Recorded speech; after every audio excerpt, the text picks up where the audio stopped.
क्या आप रेडी हैं? तो अभी बस पेशेंस रखिए, अभी जो आ रहे हैं यही आपको रियलाइज कराएंगे, आपकी लाइफ में ये मर्सिडीज लेके आएंगे। तो मैं आप सबकी जोरदार तालियों के साथ में इनवाइट कर रहा हूं Sajeev Nair ji on the stage.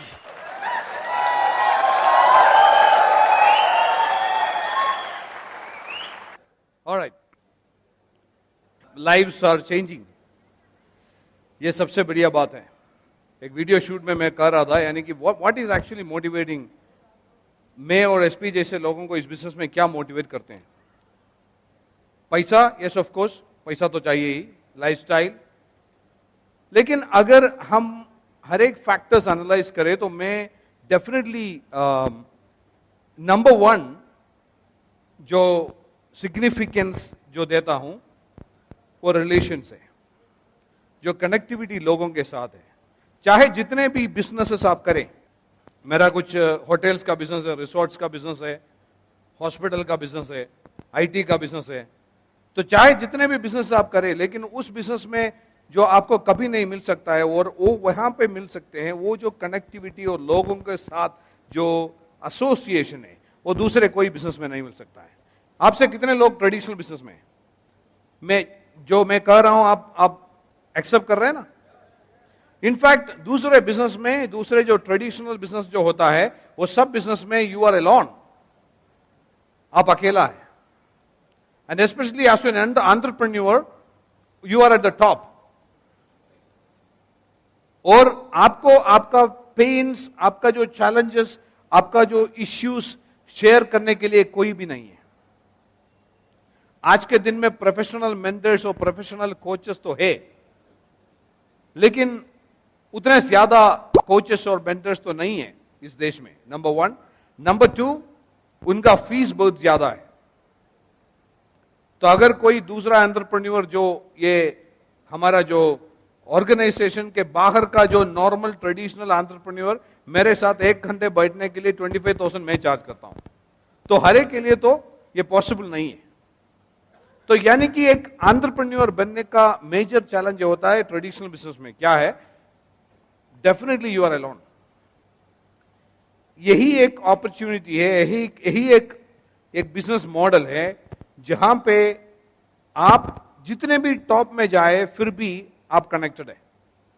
आपका इश्यूज, आपका चैलेंजेस, आपका जो कंसर्न्स, वो सब शेयर करने के लिए लोग हैं। So that is a great thing. जो ट्रेडिशनल बिजनेस में जो करते हैं उनको पता होता है इसके बारे में। In fact I enjoy that, I always enjoy this business because of that. आज आने वाले जो 45 मिनट्स में मैं आपको एक ग्लिम्स दिखाने वाला हूं। ग्लिम्स यानी कि फ्यूचर के बारे में, फ्यूचर क्या होगा और क्यों आप लोग जो काम कर रहे हैं अब, जो कैरियर में है अब, वो कैरियर क्यों इतना सेफ, सिक्योर, फ्यूचरिस्टिक है। हम सबको पता है कि we are actually in a changing world. मैंने 2005 में एक ऑडियो निकलवाया था, उसका टाइटल था फ्यूचर ट्रेंड्स, 2004, 2003। इनफैक्ट उसमें जो भी प्रोजेक्शंस नहीं, प्रोजेक्शंस मैंने दिया था, वो सब प्रोजेक्शंस आज के दिन में रियलिस्टिक टाइम में है। तो यानी कि इकोनॉमिस्ट जो दुनिया भर में होते हैं, ये लोग कोई चीज प्रेडिक्ट नहीं करते हैं, लेकिन इनका पास कुछ प्रोजेक्शंस होता है। 1974 में एक बुक रिलीज किया था, वो बुक का नाम है mega trends. Mega trends John Nesbitt नाम का आज का जो मॉडर्न वर्ल्ड का इकोनॉमिक फादर ऑफ इकोनॉमिक्स कहते हैं जॉन नेस्बिट को। जॉन नेस्बिट ने 1974 में जो लिखा था, उस बुक में उन्होंने लिखा था कि by 2000 the centre of gravity for the world, यानी कि economic power, will shift to the east from the west. 1974 में वो लिखने के लिए कुछ भी चीज नहीं था ईस्ट में, यानी कि इंडिया चाइना में, लेकिन उन्होंने लिखा था वो इकोनॉमिक प्रोजेक्शन है। बाय 2020 इंडिया और China would become the strongest economy in the world. उन्होंने लिखा था उस टाइम पे, इंडिया और China, India has got better chance, उन्होंने लिखा था उस time, because of 3 reasons. 1, geographical terrain, यानी कि इंडिया का जो जियोग्राफिकल टेरेन अगर आप देखें तो ओशन में उतना पेनिट्रेट करके वो जो प्रोजेक्शन है इंडिया का ओशन में, सो ग्लोबल कनेक्टिविटी के लिए एक अच्छा पॉइंट है। सो इसीलिए सीमीवी highway South East Asia, Western Europe, Middle East को कनेक्ट करके हुए फाइबर ऑप्टिक केबल का नेटवर्क इंडिया का कोचिन में है, पूरा दुनिया को कनेक्ट करके हुए। इनफैक्ट 13 टेराबाइट्स बैंडविड्थ वहां पे अवेलेबल है, लेकिन यूजेबल नहीं है, तो वो सीधा बैंगलोर जाते हैं। तो दैट इज जियोग्राफिकल टेराइन। इसीलिए उन्होंने कहा कि this will become this place. 1974 में बैंगलोर के बारे में किसी को पता भी नहीं था। 1974 में इन्होंने लिखा कि by 2000 Bangalore will be the technology hub of the world because of this geographical terrain. दूसरा रीजन, इंग्लिश पॉपुलेशन। चाइना से कंपेयर करें तो चाइना में हर एक दिन, पिछले साल भी $3 बिलियन इन्होंने इंग्लिश एजुकेशन के लिए खर्चा किया। लेकिन इंडिया में इंग्लिश तो सभी को at least they know. Third reason, cultural heritage. वो जो चीज है जो इंडिया के अलावा ग्रीस में है, कल्चरल हेरिटेज, कोई दूसरे देश में कल्चरल हेरिटेज के बारे में वो बात नहीं कर सकते हैं। ये 3 चीज इसमें उन्होंने लिखा है कि जियोग्राफिकल टेरेन तो आप चेंज नहीं कर सकते, इंग्लिश लिटरेसी तो हो चुका, तो द थर्ड थिंग यानी कल्चरल हेरिटेज अगर डिस्ट्रैक्ट कर सके तो that will be the point on which India can be beaten. इसलिए अगर आप सोचे तो इंडिया में जो इन्वेशन हुआ है वो इकोनॉमिक इन्वेशन नहीं है, मीडिया इन्वेशन है। 1990 से लेके जिस तरह का सीरियल इंडिया में शुरू किया, Santa Barbara, bold and the beautiful, Baywatch, ये सब चीजें अगर आप याद कर रहे हैं तो इंडिया में एक नया कल्चर लेके आया। डेटिंग जैसा वर्ड भी इंडिया में पता नहीं था लोगों को। वैलेंटाइंस डे हमको पता नहीं था, फादर्स डे, मदर्स डे पता नहीं था। एक absolute consumer culture, consumerism India में ला दिया और वल्गारिटी का एक दूसरा रूप सोप ओपेरा में, अलग अलग चैनल में इन लोगों ने डाल दिया। लेकिन एक चीज है, ये तो खत्म करने का था, लेकिन India is a divine country. जितने भी आप उस डायरेक्शन में, उस लेवल पे, उस साइड पे जितने भी डिस्ट्रक्टिव काम आप करो, इस साइड पे क्रिएटिव काम हो जाएगा। यहां पे सब हुआ, यहां पे उसी टाइम पे स्पिरिचुअल लीडर्स इमर्ज हो गया, चाहे वो बाबा रामदेव हो, चाहे वो श्री श्री रविशंकर हो, चाहे वो ईशा योगा का जो सदगुरु हो। सो ये लोग इससे भी ज्यादा पावरफुल बन गया ये लोग, क्योंकि ये बैलेंस कर सका, नंबर 1। नंबर 2, उसके साथ इन्होंने इस डायरेक्शन में कंट्री को मुटाया। That is the beauty of India. ये स्पिरिचुअल कंट्री है। और मैं उस तरीके से देखे तो नेटवर्क मार्केटिंग को भी क्रेडिट देता हूं, क्योंकि 1995, 1998 से लेके डायरेक्ट सेलिंग इंडस्ट्री इंडिया में शुरू हुआ। डायरेक्ट सेलिंग इंडिया जब इंडिया में शुरू हुआ, उसके साथ एक और रेवोल्यूशन इंडिया में शुरू हुआ।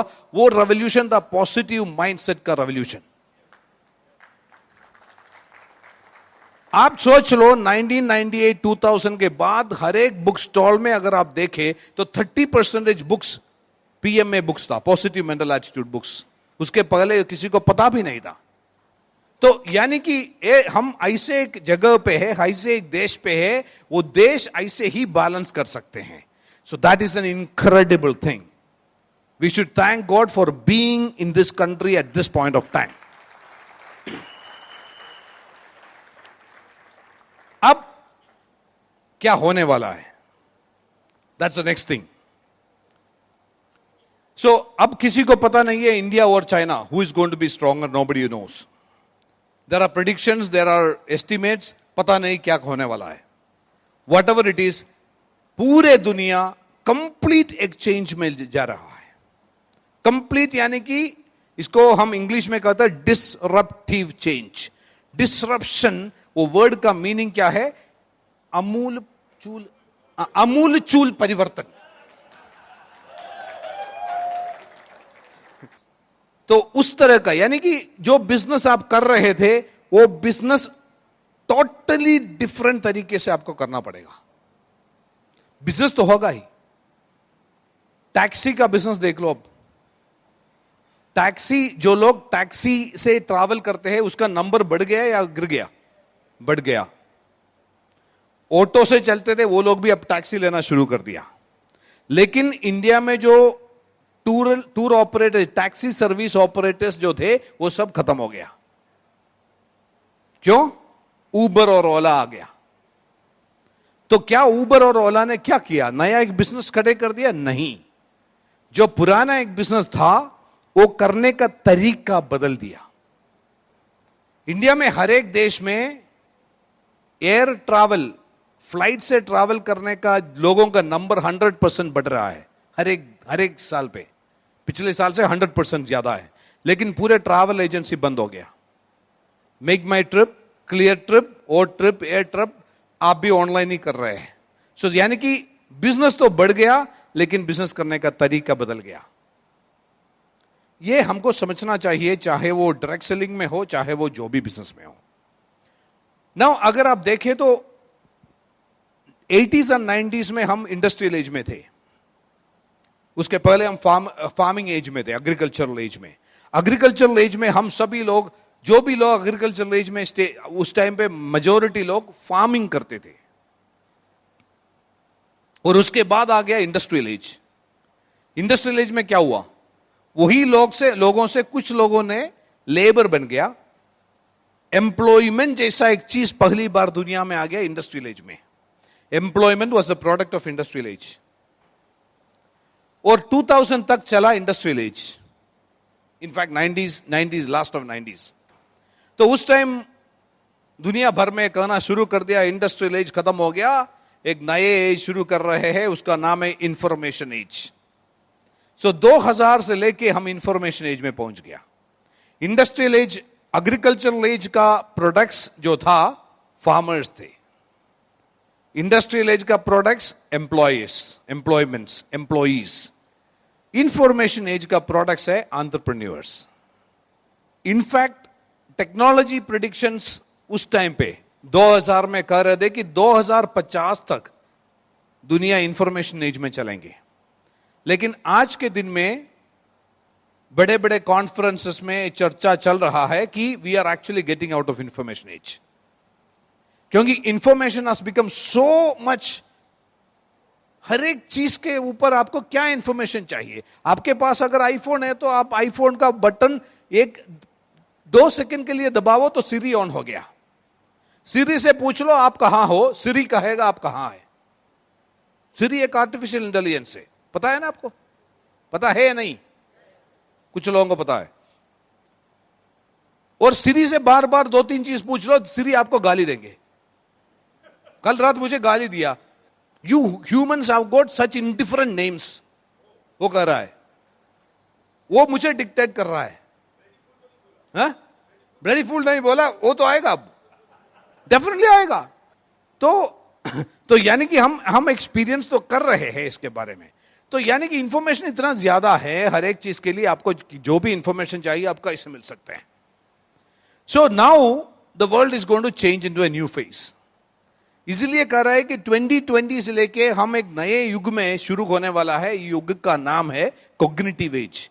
उसको कहते हैं थॉट एज, सोच का जो एज, युग।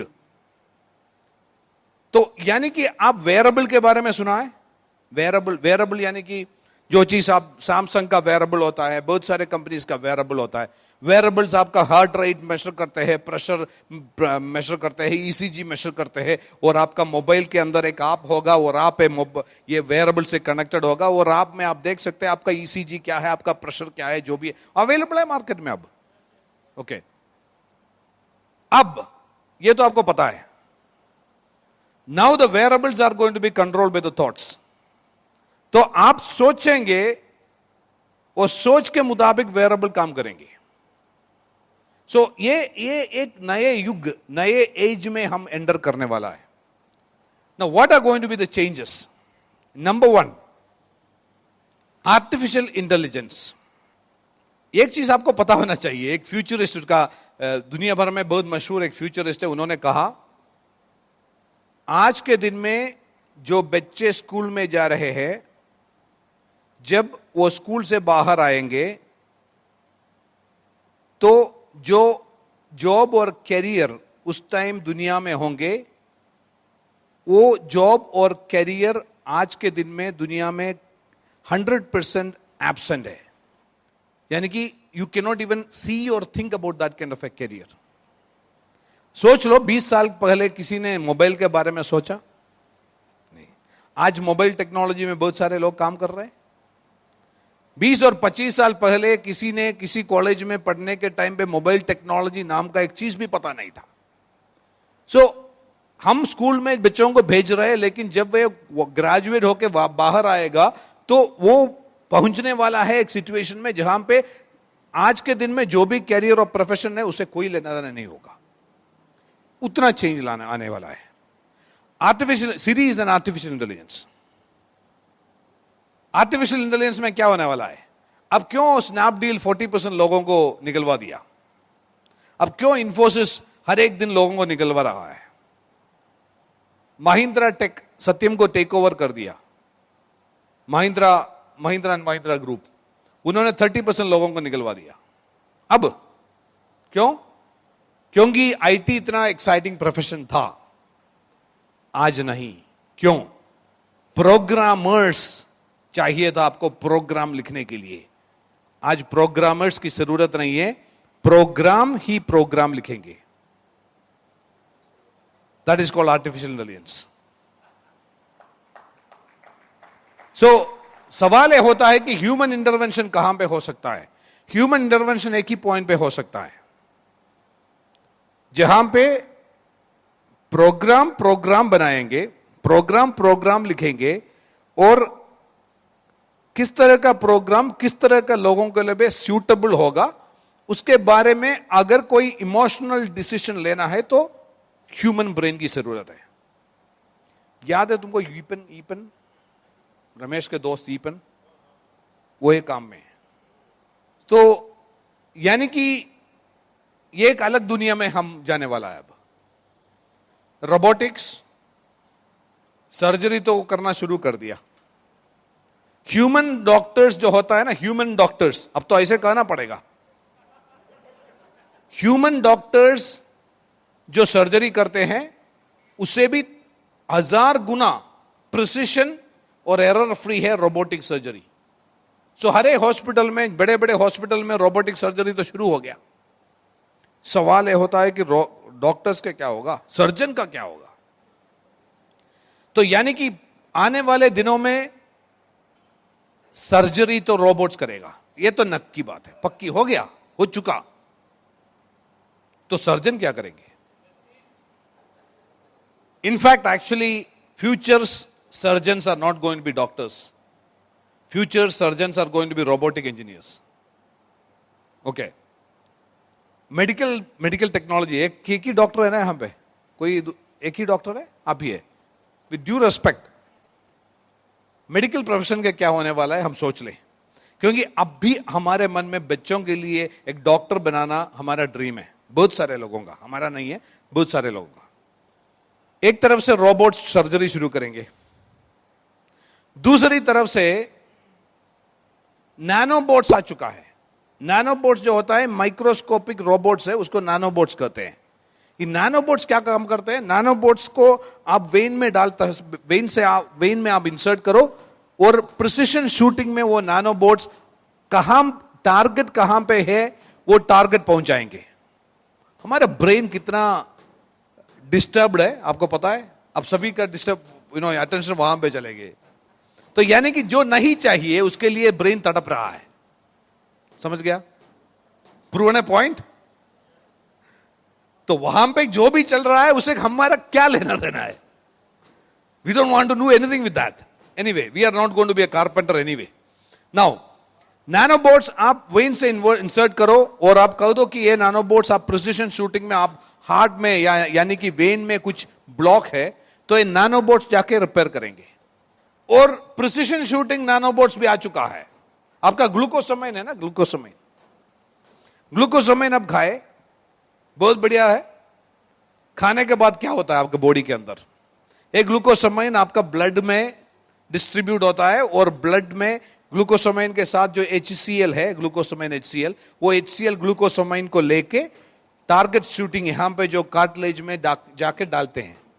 लेकिन बायो अवेलेबिलिटी जैसा एक चीज होता है, वो होता है तकरीबन 0.01%, 0.02%, यानी कि आप 100 मिलीग्राम खाया तो उसमें 0.1, 0.2% यहां पे पहुंच जाएंगे। लेकिन नैनोबोट्स को एक ग्लूकोसामाइन लोड करके भेज दो, वो सीधा यहां पे जाके वो डिस्पोज करके वापस आएंगे। आपके अंदर एक नैनोबोट परमानेंटली डाल भी सकता है, तो वो जब भी कुछ प्रॉब्लम है वहां पे जाके ढूंढ के निकाल के वो रिपेयर करके वापस आएंगे। और ये नैनोबोट आपका वेयरेबल से कनेक्टेड हो सकता है।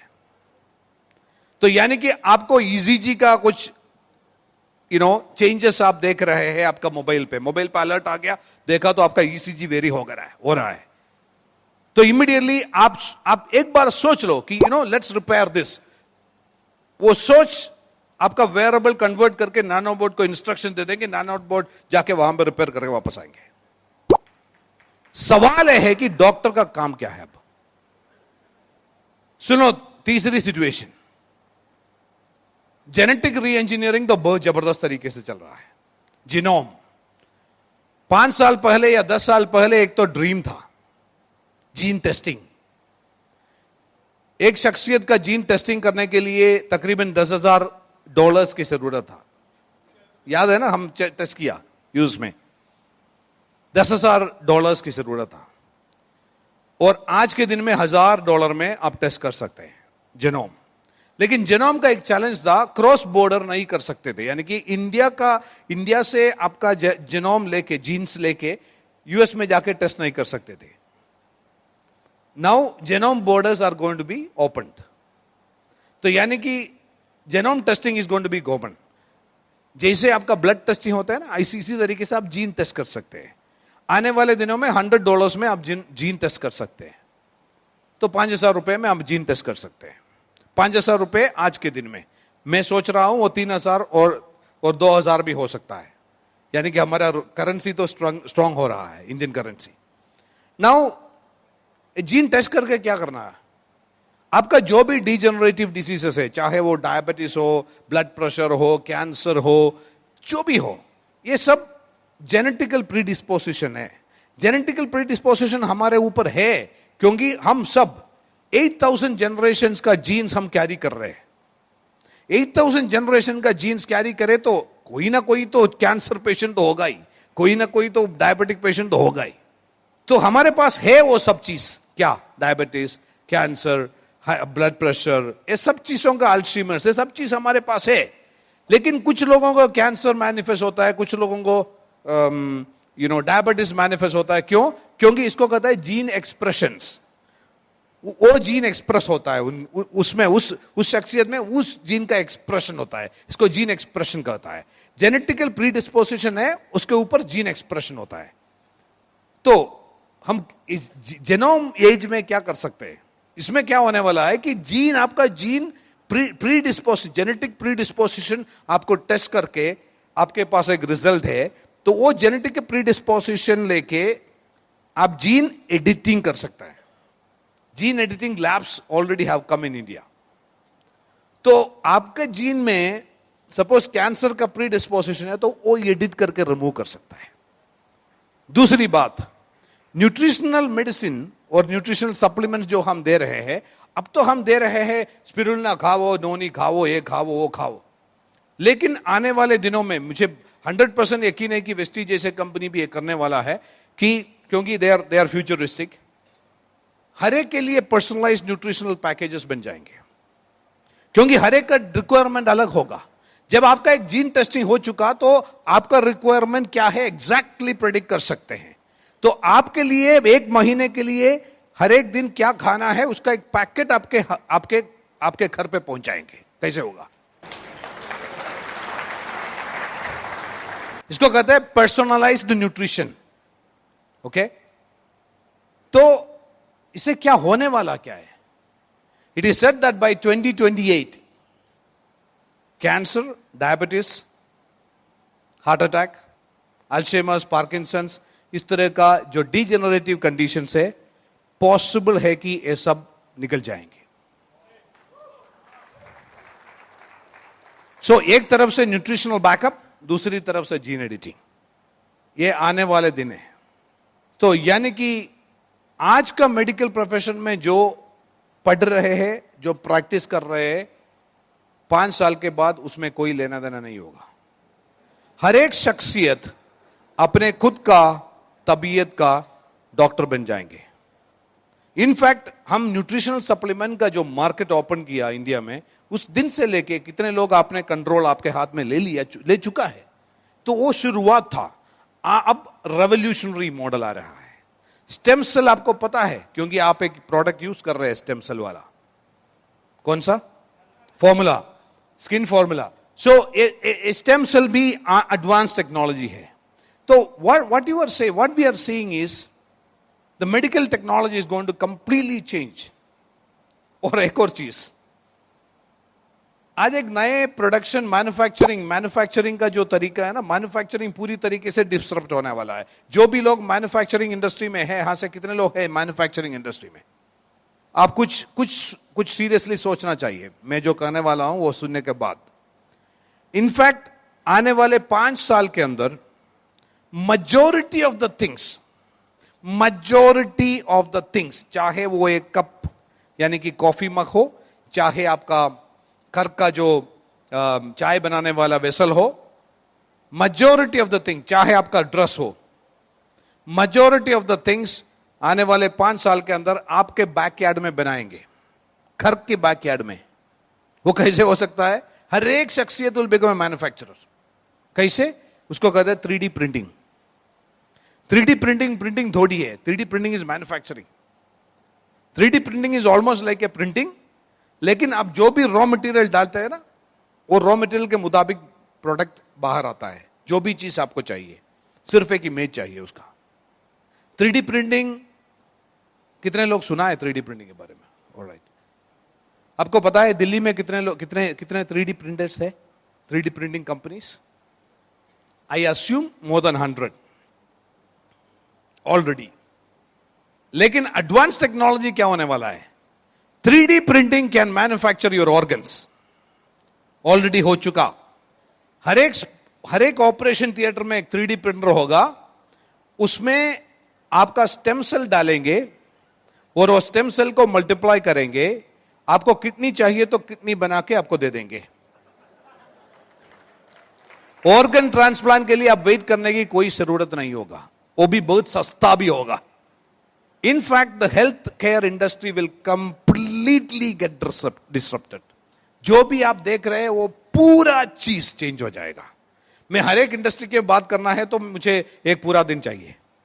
मैं एक एग्जाम्पल लिया, सिर्फ health care industry. Education industry completely change हो जाएगा। टेक्नोलॉजी ऐसे ही चेंज हो चुका है।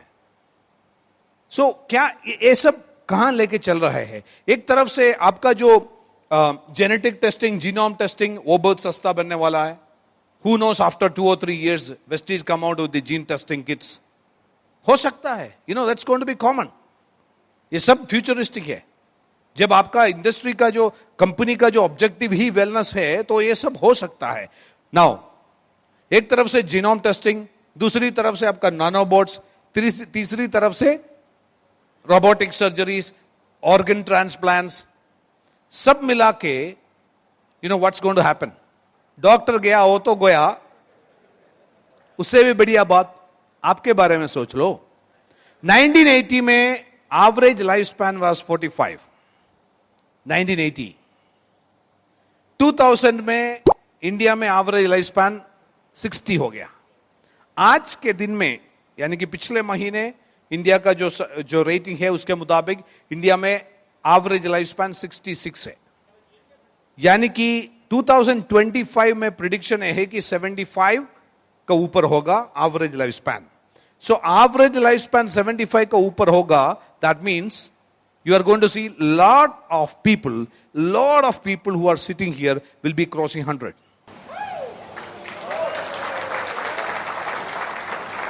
वो उस तरह का 100 नहीं है, हेल्थी 100. एक तरफ से आपका न्यूट्रिशन सप्लीमेंट है, दूसरी तरफ से आपका मेंटल सप्लीमेंट है जो यहां पे मिल रहा है. ये दोनों मिला के तो डेफिनेटली हो जाएगा 100 का plus healthy lifes. So that is exciting. तो यानी कि आपको ज्यादा टाइम है क्राउन बनने के लिए नहीं, और ज्यादा अचीव करने के लिए. क्राउन तो इमीडिएटली बन जाओ. जैसे गुलाब ने कहा यहां पे कि क्यों नहीं एयरक्राफ्ट, क्यों नहीं. जब आपका जो आप 60 साल 60-65 तक का प्लान आपका था तो definitely yes of course may be not possible. But जब आपका प्लान आप 100 साल तक बना सकता है, राइट, ओके. ये एक सिचुएशन है जहां पे लोग ज्यादा जीने वाले हैं. दूसरा सिचुएशन क्या है?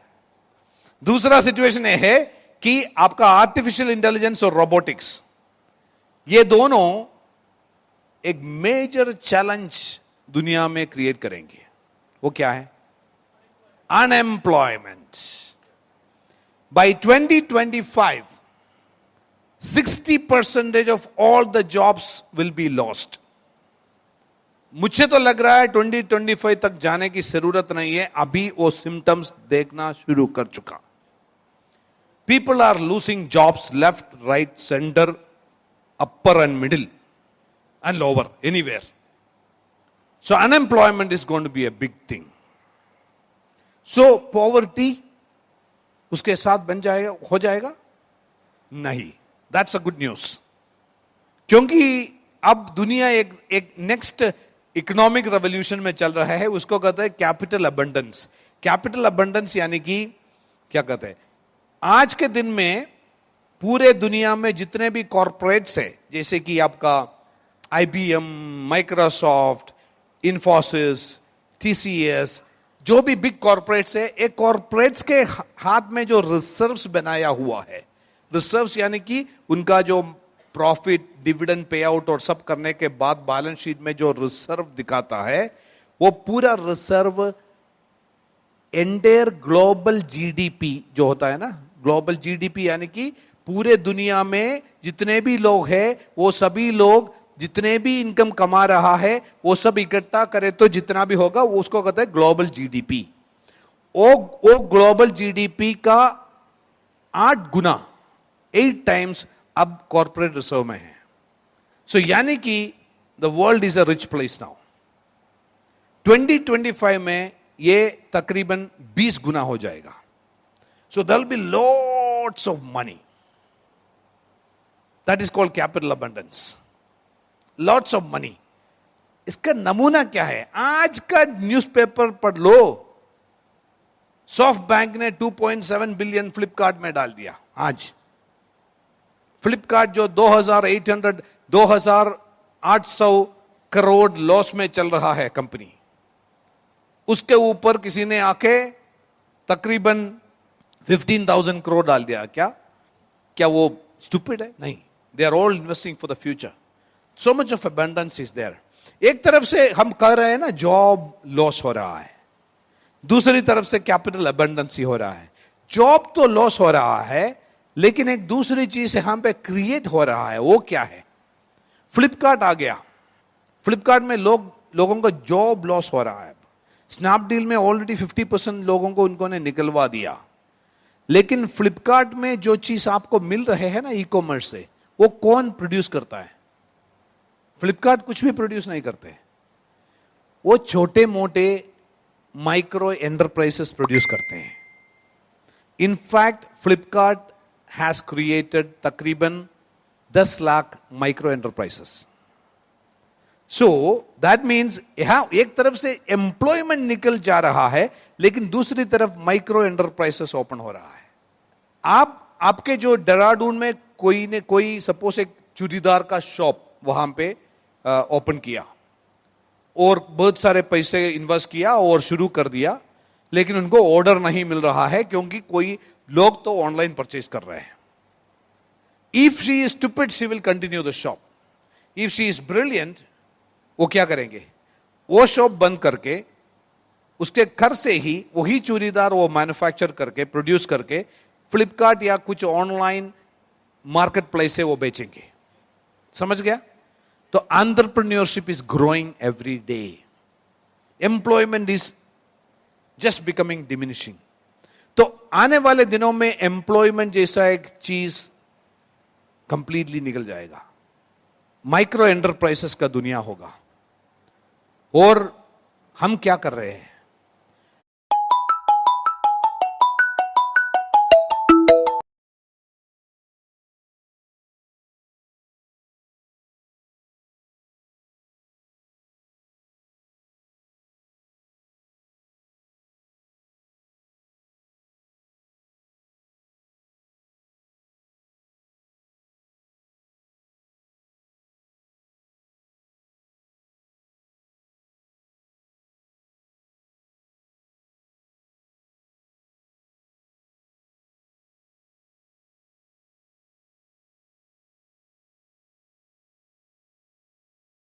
Now, what is the opportunity? एक तरफ से एम्प्लॉयमेंट का इश्यू, दूसरी तरफ से ये इश्यू, तीसरी तरफ से आपका एज भी average life span is going to increase. You are going to have a better longer living span. So what is going to be the major issue with the world is going to face?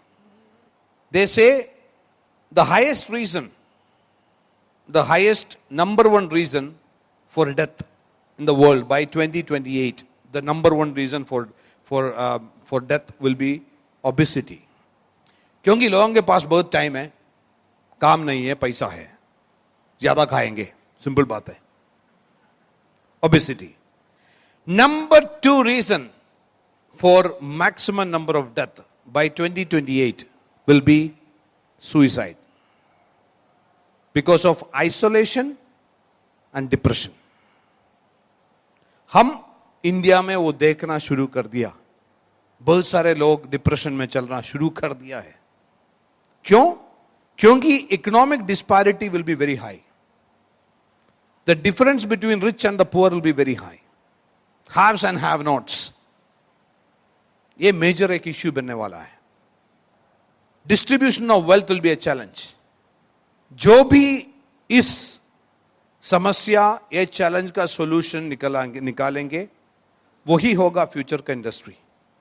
यानी कि जो भी industry economic distribution सही तरीके से करवा सकता है, जो भी इंडस्ट्री लोगों के मन में होप, सुइसाइड कैसे होता है, होप जब मिटता है उस टाइम सुइसाइड होता है.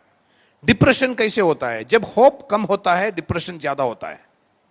सो जो भी इंडस्ट्री लोगों का होप ऊपर लेवल पे बढ़ाते रहते हैं, जो भी इंडस्ट्री लोगों के मन में होप देते रहते हैं, जो भी इंडस्ट्री इकोनॉमिक डिस्ट्रीब्यूशन ज्यादा करने का जो मॉडल बनाते हैं, वो इंडस्ट्री ही फ्यूचर का इंडस्ट्री है. और सवाल यह है कि ये जो इंडस्ट्री के अलावा कौन सा इंडस्ट्री ये कर सकता है. In fact, network marketing is the only one industry in the entire world which has got a very beautiful economic distribution model. क्योंकि हर एक इंडस्ट्री इस दुनिया में पिरामिड जैसा है. ऊपर जो होता है उनको ही ज्यादा पैसा मिलता है. चेयरमैन को ज्यादा सैलरी मिलता है, मैनेजिंग डायरेक्टर को उसके बाद जीएम को. इस होटल में जो जीएम है उनको ज्यादा पैसा मिलता है, उसके बाद मैनेजर को मिलता है. Network marketing is only one industry जहां पे अगर आप चाहे तो आपके ऊपर जो है आपका स्पॉन्सर, उससे भी ज्यादा पैसा आप कमा सकता है.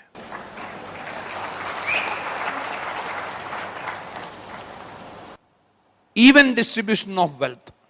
और जो होप, जो कनेक्टिविटी, आइसोलेशन कहां से आता है? लोगों से डिस्कनेक्ट होने से आइसोलेशन होता है. Isolation is being considered as one of the major cause in the future.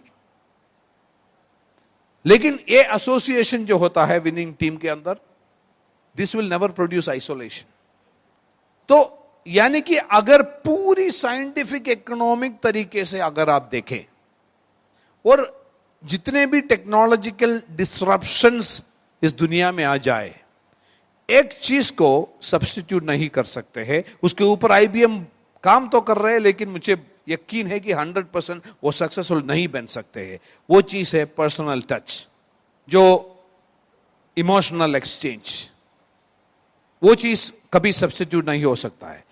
Product deliver करने का तरीका सब्स्टिट्यूट चेंज हो सकता है, प्रोडक्ट बनाने का तरीका चेंज हो सकता है, इनकम डिस्ट्रीब्यूट करने के तरीका चेंज हो सकता है। Entire logistic system will be disrupted. Right now maximum unemployment is going to happen in logistics industry, जहां पे बहुत सारे लड़के हैं आज के दिन, आप सभी से बात करना चाहिए। वो सब लोग 3 साल के अंदर जॉब, उनका कुरियर कंपनीज, सभी का जॉब तो छूट जाएंगे, क्योंकि you are going to have drones who are going to deliver the couriers. Drones यानी कि जो अब हेली कैमरा देखा है ना, हेली कैमरा, वो फ्लाई करके आके आपके घर पे डाल देंगे। वो तो ऑलरेडी हो चुका, बेंगलुरु में तो टेस्टिंग चल रहा है। तो कुरियर इंडस्ट्री तो खत्म, मेडिकल इंडस्ट्री भी खत्म। बचा हुआ क्या है? एजुकेशन इंडस्ट्री के बारे में बात करने के लिए मेरे पास टाइम नहीं है। मैन्युफैक्चरिंग इंडस्ट्री तो पूरी तरीके से डिसरप्टेड हो जाएगा। नहीं, क्या ये रियलिटी है, रियलिटी है। 2004 में जब मैंने एक क्यासत निकाला, उस टाइम कुछ लोगों ने मुझे क्रिटिसाइज किया, लेकिन आज के दिन में वही वो लोग कह रहे हैं कि जो कहा था वो तो सही है। ये तो प्रिडिक्शन नहीं है, ये तो इकोनॉमिक प्रोजेक्शन है। मेरा कोई फाइंडिंग नहीं है, मैंने कुछ भी नहीं, ये सब चीजें हैं इकोनॉमिस्ट, इस सब की चीजों को इकोनॉमिकली प्रिडिक्टेड है। सो व्हाट विल रिमाइन, क्या रिमाइन करेगा 2025 में, क्या होगा, पॉसिबल क्या होगा? उस तरह का इंडस्ट्री जिसको माइक्रो एंटरप्राइज को क्रिएट कर सकते हैं, नंबर 1। उस तरह का इंडस्ट्री जो जहां पे इक्वल डिस्ट्रीब्यूशन और इवन डिस्ट्रीब्यूशन ऑफ वेल्थ हो सकता है। जो इंडस्ट्री लोगों को होप देते रहते हैं, लोगों को नेक्स्ट लेवल पे लेके चलने के लिए वो मोटिवेट करते रहते हैं। जो इंडस्ट्री जहां पे लोगों को कनेक्टेड करते रहते हैं, कनेक्टेड करके रखते हैं। इनफैक्ट ये सब कुल मिला के मैं एक ही इंडस्ट्री देख रहा हूं, दैट्स नेटवर्क मार्केटिंग।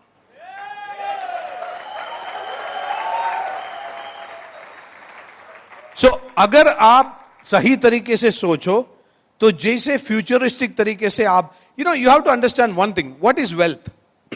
वेल्थ क्या है? What is profit? जो आपको आपका जो expense minus income minus expense जो होता है वो प्रॉफिट है। वेल्थ क्या है? एसेट्स है। वेल्थ का डेफिनेशन है, wealth is the product of man's capacity to understand the future. Wealth is the product of man's capacity to understand the future. आज के दिन में जियो रेवोल्यूशन क्रिएट कर रहे हैं। जियो 2004-5 में आपको याद है, जब हर एक जो सड़क थे, सड़क के साइड पे रिलायंस का रिबन लगाया था 2004 पे, वो फाइबर ऑप्टिक केबल डाल रहा था। 25,600 करोड़ का प्रोजेक्ट था। वो फाइबर ऑप्टिक केबल उस टाइम उन्होंने डाला, अब उसका बेनिफिट वो ले रहा है। नारायण मूर्ति इंफोसिस शुरू कर दिया जब किसी ने कभी सोचा भी नहीं था, कोर बैंकिंग जैसे सॉल्यूशंस, और उन्होंने मल्टी बिलियनर बन गया। Future is a product of man's capacity to understand the future. आने वाले दिनों में क्या होने वाला है उसके बारे में अभी आप सोचे और उसके लिए आज के दिन में काम करें, वही लोग फ्यूचरिस्टिक है, वही लोग वेल्थ क्रिएट कर सकते हैं।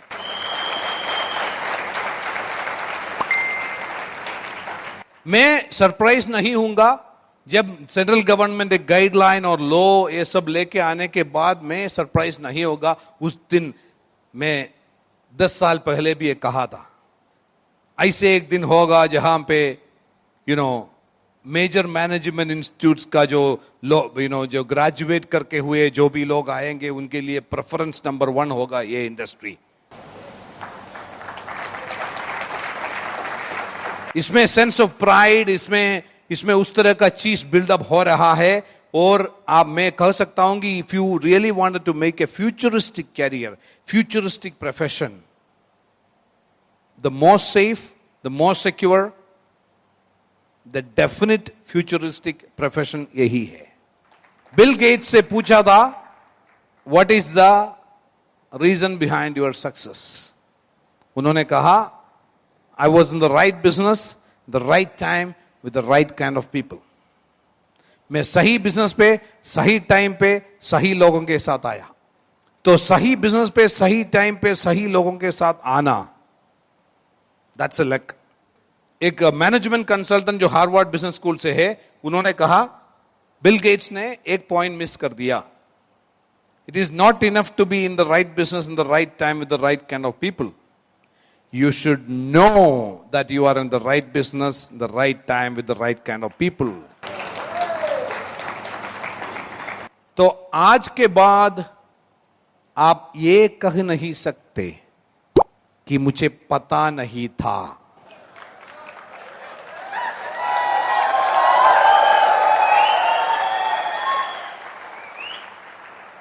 आज के बाद आप कोई एक्सक्यूज नहीं ले सकते. आज के बाद, क्योंकि 10 साल के बाद आपका नेक्स्ट जनरेशन आपसे सवाल पूछेगा, पापा आपको पता नहीं था क्या ये होने वाले था? उस दिन आपके लिए बहुत बहुत बहुत कोशिश करना पड़ेगा कोई एक्सक्यूज ढूंढने के लिए. You are in the right business, the right time, with the right kind of people.